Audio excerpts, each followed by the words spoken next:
सैयद बंधुओं के विषय में भी देखते हैं।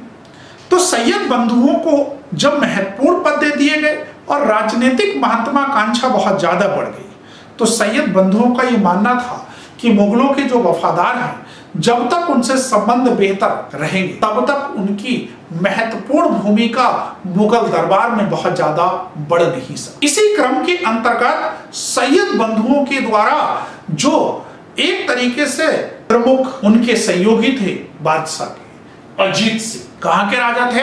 मारवाड़ के राजा। अजीत सिंह जो मारवाड़ के राजा थे, इन मारवाड़ के राजा के साथ सैयद बंधुओं के द्वारा युद्ध किया गया और युद्ध करने के उपरांत अजीत सिंह को पराजित करने के उपरांत इतिहासकार ये लिखते हैं कि सैयद बंधुओं के द्वारा अजीत सिंह को विवश किया गया कि अपनी पुत्री का विवाह फारूक सियर के साथ करें, और फारूक सियर को इस बात के लिए विवश किया गया अजीत सिंह की बेटी के साथ विवाह करें। तो दोनों का विवाह संपन्न करवा दिया गया, जिससे एक तरीके से फारूक सियर को लोगों के द्वारा अच्छी दृष्टि से नहीं देखा गया, अर्थात समाज में हे दृष्टि से देखा गया। जब विवाह संपन्न करा दिया गया तो विवाह संपन्न कराने के उपरांत जो एक तरीके से तत्कालीन मुगल दरबार के अंतर्गत सबसे योग्यतम व्यक्ति था, चिनकलिज खां या निजामुल मुल्क। जब चिनकलिज खां और निजामुल मुल्क जो कि वजीर पद पर काम करता था, उसे वजीर पद से हटाया गया क्योंकि अब्दुल्ला खां को लाया गया, हटा दिया गया, तो इसको दरबार में बनाए रखने और एक तरीके से क्या है, इसका सहयोग प्राप्त करने के लिए मुगल बादशाह के द्वारा दक्कन के 6 सूबों की सूबेदारी प्रदान की। अब देखिए, ये सवाल कई बार आ चुका है एग्जाम में, परीक्षा में बार बार पीसीएस में पूछा जाता है कि ऐसा कौन सा जो है सूबेदार था जिसे 6 सूबे में सूबेदारी प्रदान। तो चिनकलिज खां या निजामुल मुल्क को मुगल बादशाह के द्वारा दक्कन या दक्षिण के 6 सूबों की सूबेदारी प्रदान। इन सूबों का शासन संचालित करने के उद्देश्य से उसने औरंगाबाद को अपना मुख्यालय बना दिया। जब औरंगाबाद को उसने अपना मुख्यालय बना दिया तो एक प्रकार से मराठाओं का प्रभुत्व भी जो निरंतर बढ़ रहा था, तो मराठाओं के एक तरीके से आक्रमण की संभावना दिल्ली पर, इसलिए दिल्ली को सुरक्षित करने के उद्देश्य से फारूक सियर के द्वारा साहू को भी दक्कन की 6 सूबों की सूबेदारी, साथ ही स्वराज,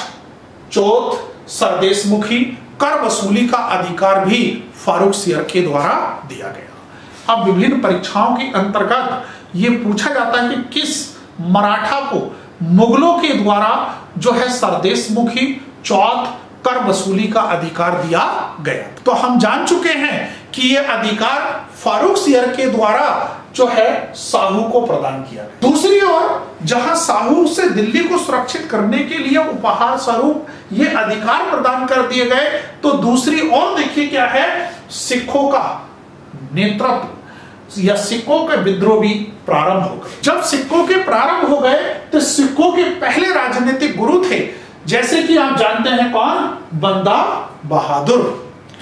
तो बंदा बहादुर के नेतृत्व में सिखों का पहली बार मुगलों के विरुद्ध विद्रोह हुआ। मुगल शक्ति को संगठित और प्रशिक्षित किया गया और अपने 800 सहयोगियों के साथ दिल्ली के अंतर्गत मुगलों के विरुद्ध विद्रोह कर देता है। 8 वर्षों तक लंबा संघर्ष करता है, लेकिन सैयद बंधुओं के द्वारा इस विद्रोह का दमन कर दिया जाता है और बंदा बहादुर को गिरफ्तार कर लिया। बंदा बहादुर को मुगल बादशाह फारूक सियर के द्वारा चांदनी चौक दिल्ली के अंतर्गत फांसी दे दी जाती है, जिसके कारण से सिख विद्रोह का भी दमन हो जाता। दूसरा और जो है हमारे जाट भी मुगल विरोधी थे। तो जाट के प्रमुख नेता थे कौन, चूड़ामन, जिन्हें भरतपुर नामक जाट राज्य का संस्थापक भी कहा जाता है। जब भरतपुर नामक जाट राज्य का संस्थापक भी कहा जाता है, तो चूड़ामन के नेतृत्व में जो है जाट विद्रोह होने के उपरांत मुगलों के वफादार और सहयोगी थे सवाई जयसिंह। सवाई जयसिंह के द्वारा चूड़ामन के विद्रोह का दमन कर दिया। अब सवाई जयसिंह के विषय में यदि हम देखें तो सवाई जयसिंह एक बहुप्रतिभा के धनी, प्रमुख समाज सुधारक भी माने गए, प्रमुख खगोल शास्त्री भी माने गए, प्रमुख राजनेता के रूप में भी जाने गए, विज्ञान प्रेमी के रूप में प्रसिद्ध हुए। सवाई जयसिंह के द्वारा खगोल शास्त्र का एक सेट तैयार किया गया जिसका नाम क्या था, बताइए बच्चों, क्या था? जिज मोहम्मद शाही।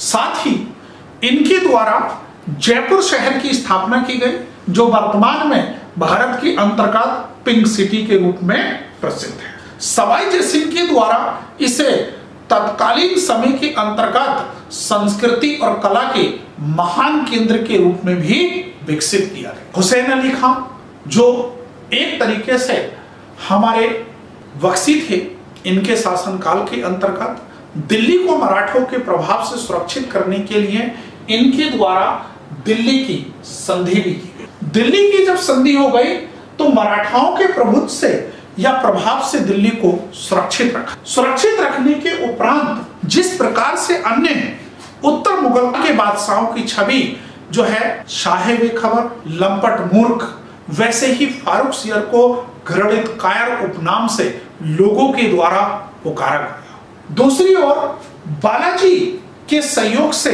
सैयद बंधुओं ने या मराठाओं के सहयोग से सैयद बंधुओं ने इन्हें मुगल सिंहासन से उतार दिया और इनकी हत्या कर दी। ये पहला ऐसा मुगल बादशाह था जिनकी वजीर द्वारा हत्या कर दी गई। दोस्तों, मैं उम्मीद करता हूं क्या इतिहास का जो भी तीनों राजाओं के विषय में पढ़ा है वो आपका कोई भी पीसीएस परीक्षा हो, कोई भी आपकी आईएएस परीक्षा हो, आपका एसएससी या सीडीएस एग्जाम हो, यदि यहां से कोई भी प्रीलिम्स में सवाल आएगा तो निश्चित रूप से हमारी वेबसाइट पर उपलब्ध किए गए ई नोट्स में आपको अवश्य उपलब्ध रहेगा। धन्यवाद। जो आपको पढ़ाया गया है मैं समझता हूं आपकी समझ में आ गया होगा और अधिक वीडियो को सुनने और देखने के लिए हमारी वेबसाइट पर भी जा सकते हैं। इससे आगे का अध्ययन उत्तर मुगल काल के अगले पार्ट में किया जाएगा। धन्यवाद।